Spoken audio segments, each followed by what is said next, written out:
भारतीय मजदूर संघ पक्षर बड़बिल ठारे सांबादिक सम्मेलन अनुष्ठित हो देखंतु ए रिपोर्ट।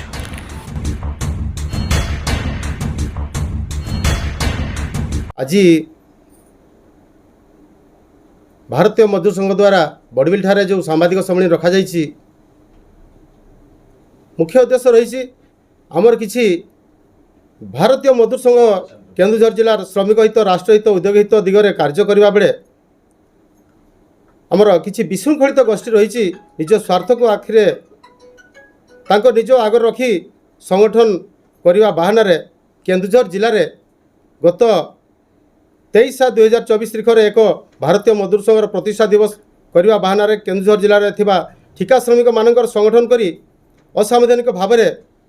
से घोषणा करथिले जोटा कि ओडिशा ठिका मजदूर महासंघ केन्दुझर जिला नाम नामकरण करथिले। सेथिरे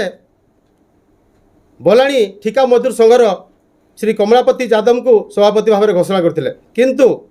एथिरे आमर जोटा कि ओडिशा रे जो रही ठिका मजदूर महासंघ तार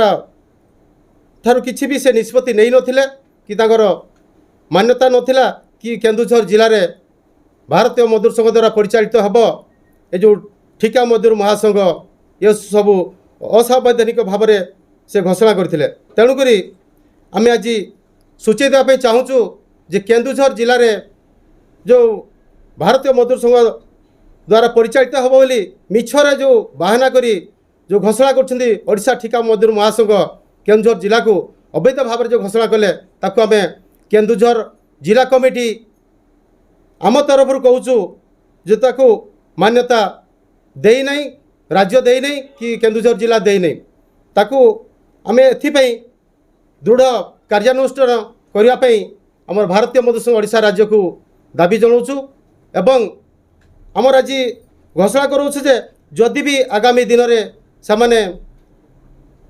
ठिका मजदूर महासंघ नाम जदि भी आगामी दिन किसी कार्यक्रम करने जाऊँगी ताले ताको आम दृढ़ विरोध करूँ जहाद्वारा सी केन्दुझर जिलार जिला कमिटी सहित से परिचालित नहीं कि तांकर अगोचर जेहेतु कार्य कर घर विरोध करने आज आम सांबादिक सम्मेलन कर। सर्वप्रथम समस्त मोर नमस्कार। मो ना बीणापाणी बेहेरा भारतीय मजदूर संघर जिला जॉइंट सेक्रेटरी अच्छी जेते बड़े आमर जुलाई 23 तारीख ठिका मजदूर संघ ना प्रतिष्ठा दिवस दिन से माने गोटे अवैध कमिटी कले उमाकांत दास आउ किछि लोक नहीं कि प्रतिष्ठा दिवस दिन से माने गोटे ठिका मजदूर संघ ना संघरे से माने मीटिंग करी तांको जिला कमिटी कले।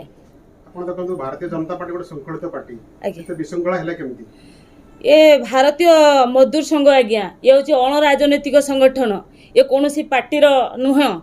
ये आम सूचई दौचु ये हूँ श्रमिक हित राष्ट्र हित उद्योग हित ये हजार हजार श्रमिक संगठन पे आम बीएमएस ओतप्रोत भाव जड़ित होई आम काम करुचु। तेणु आम चाहूनु आज्ञा जोटा जिले में आज्ञा जानी नहांती आमे जिला कमिटी जानी नहु किंतु राज्य भी जानिनी से माने अवैध भाव से जाइकी संस्कृति भवन रे 23 तारीख प्रतिष्ठा दिवस थिला प्रतिष्ठा दिवस रे से कौन कले ना मीटिंग कले तापर जिला घोषणा कले जिला कमिटी कले ठिका मजदूर संघर कमलापति यादव तांको प्रेसिडेंट रखाई जोटा कि आमे जिला वाला जानिनु राज्य जानी नहांती एटा हैला केमिति एइथिपई आमे आज प्रेस मीडिया रे जणे देवाई चाहूँ ये जो काम से करुचंती एटा उचित नुह। आगामी दिन में आज प्रेस मीडिया रे मु कहि देई कि जाउची आगामी दिन में जदि आउ किछि रैली करंती 6 तारीख दिन से माने कोन करचंती रैली भी करचंती मुख्यमंत्री जिला कार्यालय रे कलेक्टर को दाबी पत्र देइचंती कहीं आज्ञा जोठी तांकू ए पर्यंत स्वीकृति दि जाएनी को अधिकार से माने करिवे कहीं लोक को ठकिवे। तेणु आज भारतीय मजदूर संघ यही निष्पत्ति नहीं जिला कमिटी आज आसी ପ୍ରେସ୍ ମିଟ୍ରେ ବୟାନ ଦେଉଛି ଯେ ଏସବୁ ଅସତ୍ୟ ଅଟେ। ଆଗାମୀ ଦିନରେ ଯଦି ଏମିତି କିଛି ଆଉ କାର୍ଯ୍ୟକ୍ରମ କରନ୍ତି ତାଙ୍କ ନାଁରେ ଆମେ ଦୃଢ଼ କାର୍ଯ୍ୟାନୁଷ୍ଠାନ ଗ୍ରହଣ କରିବୁ।